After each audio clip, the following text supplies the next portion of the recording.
Le principe de cohérence, moi je l'appelle comme ça, c'est John Biggs qui est quelqu'un de très important dans le domaine de la pédagogie. C'est peut-être grâce ou à cause de lui qu'on a connu les réformes de Bologne, les approches par compétences. Biggs parle plutôt de l'alignement pédagogique.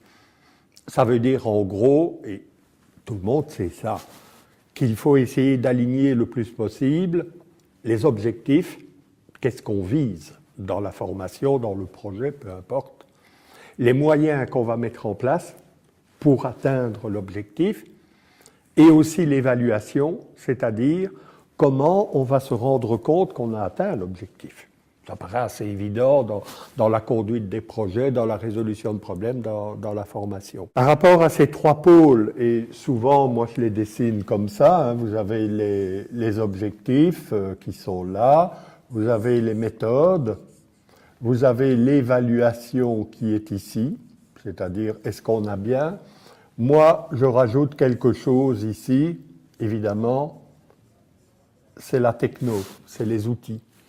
Et donc, comme nous allons parler du numérique dans l'école, dans la formation, évidemment, je me permets de compléter Biggs en rajoutant les outils et en invoquant la cohérence entre les outils, les objectifs et les méthodes.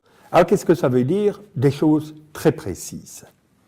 Par exemple, au niveau des objectifs, que ce soit à l'école primaire, à l'école secondaire ou dans le supérieur, on nous serine, on nous casse les pieds aussi, avec les approches compétences. Il faut tout à coup, depuis la fin du millénaire précédent, que les gens deviennent compétents.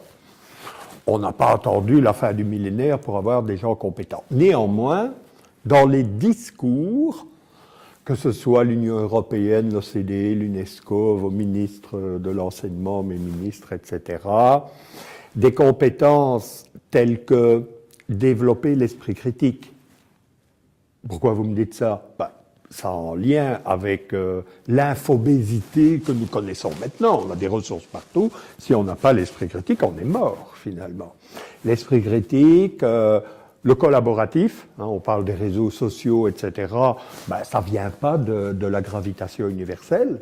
Nous allons devoir apprendre à travailler avec ces nouveaux outils dans des choses que l'on faisait un tout petit peu à la bonne franquette, comme on dit, mais que nous allons devoir maintenant devenir des professionnels du réseau quelque part. La créativité, être capable de mener des projets, enfin, tout l'énoncé des compétences. Que nous dit le principe de cohérence? Alors, je vous donne un exemple. Un professeur de chimie vient me trouver et me dit vous savez, monsieur Lebrun, à l'heure actuelle, dans les laboratoires, le chercheur, il n'est plus tout seul avec ses éprouvettes, mais c'est parfois des équipes de 30, 40 personnes qui travaillent. Oh oui, c'est vrai. Et donc, vous voudriez que vos étudiants développent la compétence à travailler en équipe. Oui, c'est ça. Et vous avez des idées sur comment faire? La méthode, le comment.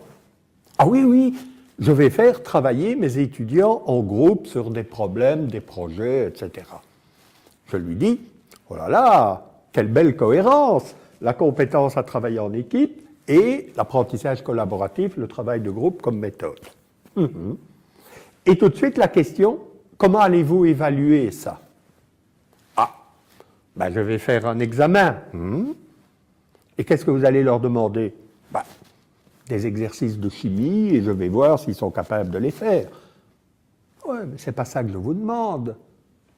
Vous m'avez dit que la compétence, c'était travailler en équipe, que la méthode, c'était on va faire du travail de groupe.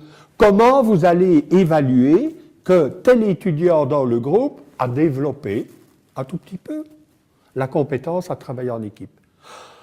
Ah oui, mais moi je suis prof d'UNIF, je ne sais pas faire ça. Eh bien voilà un des problèmes majeurs d'une pseudo-cohérence entre les objectifs et les méthodes, mais malheureusement ça coince au niveau de l'évaluation. Avec les outils, c'est la même chose. On va utiliser les réseaux sociaux pour que, vous savez, les tweet class, là, pour que les élèves apprennent à écrire un message concis, puissent commenter, répondre, partager, etc., etc. Super. Comment est-ce qu'on va évaluer la capacité de synthèse, puisque 140 caractères avec un tweet? Et donc moi, quand on me demande faut-il mettre des tablettes dans les mallettes, hein, on pose sans doute la question en France aussi, doit-on, peut-on être ami avec son élève sur Facebook? Moi, je réponds généralement, et là, je suis de nouveau entre le côté clair et obscur, ben moi, j'en sais rien. Quels sont vos objectifs? Quelle méthode allez-vous mettre en place? Et quelle valeur ajoutée dans cette relation les technos vont-elles apporter?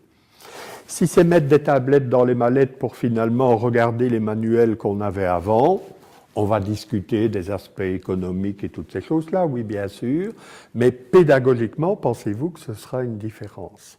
Quand on me parle de nouveaux outils, d'usage en classe, c'est d'essayer de toujours ramener à quelle est la cohérence recherchée entre ces compétences dont on nous casse les pieds parfois, les fameuses méthodes pédagogiques qui doivent à tout prix être actives et interactives, et finalement ces outils technologiques qui sont pleins de promesses.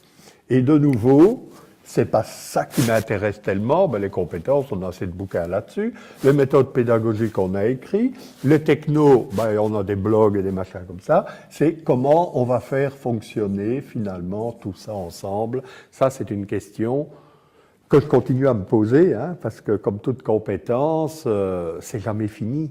On n'a jamais fini de développer l'esprit critique. On dit souvent les compétences transversales, autrement dit, elles n'ont pas de couleur disciplinaire, mais elles peuvent agir sur toutes les disciplines. Elles sont démultiplicatrices, parce que quand on a acquis cette compétence, ça nous permet de faire d'autres choses. Et on nous dit qu'elles sont des lifelong learning competencies, des compétences pour apprendre toute la vie durant. Et j'ai envie de dire, ben, toute la vie durant, ça commence à l'âge de raison, on disait ça avant, hein, 7, 8, 9 ans, et pas à 25 ans, quoi.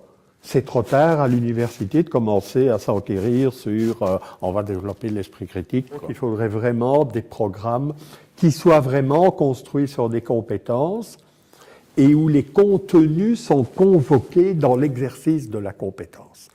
Et pas mettre le contenu avant. Et la compétence, c'est un side product, c'est quelque chose qui s'acquiert à côté, périphériquement, etc.